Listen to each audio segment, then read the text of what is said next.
Now we are going to examine how to modify an existing sheet metal forming tool. The model I have on the screen, just like the last lesson, is the edge flange, and this can be found in your working files folder. In order to modify an existing sheet metal forming tool, we must go into the design library, expand the design library, expand forming tools, and once again, we are going to go into lances. I am going to modify the angled lance, but I do want to show you what it looks like unmodified in its original state. I'm going to place it. I'll roll the model just to give you a better idea of what we are looking at. And now let's modify that forming tool. We need to return to the design library and right mouse click on angled lance.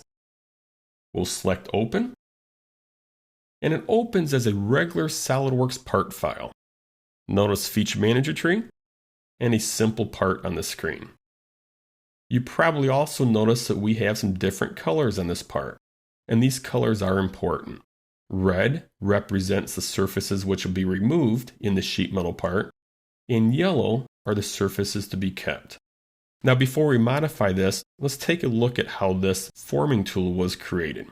If we roll back the feature manager tree, we see a base was created to design the forming tool on, and next we have a boss extrude for the basic shape of the forming tool. Then we modify it with a cut extrude and a fillet. And then as a last step, we use a cut extrude to remove the base. Now we're going to modify this. So all we need to do is locate the appropriate sketch for the modification. I'm going to modify sketch 2. And I am going to remove this line here. I'll extend this line up and then create a new line from this point to this point, and then close out of the sketch. Now the forming tool is modified, but we're not done. We have to redefine the forming tool. In order to do that, we go to the Insert pull-down menu, Sheet Metal, Forming Tool. A very simple property manager opens, asking for a stopping face and faces to be removed. The stopping face is nothing more than the face on this part, which will tell Solidworks how deep this forming tool should go into the sheet metal part. So this would be our stopping face here.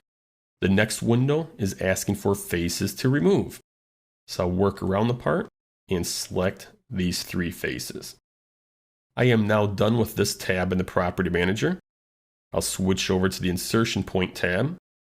And Solidworks has already specified the insertion point as being the center point of this face. And that's a good insertion point, so we're going to keep it and close out of the property manager. Now notice the stopping face is cyan in color. The faces to be removed are red, and the faces to be kept are yellow. Now before I leave this part file, I need to save this as a new forming tool. So I'm going to select Save As.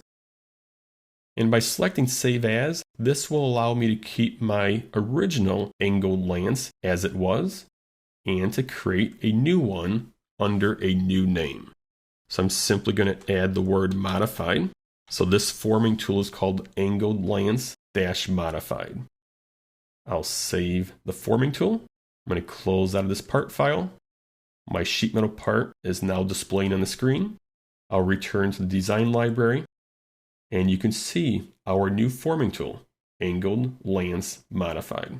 I'm going to place it in the sheet metal part, close out of the property manager, and then roll the model so you can see the difference between the two, the original angled lance forming tool and the modified angled lance forming tool. And this concludes our lesson on modifying existing forming tools.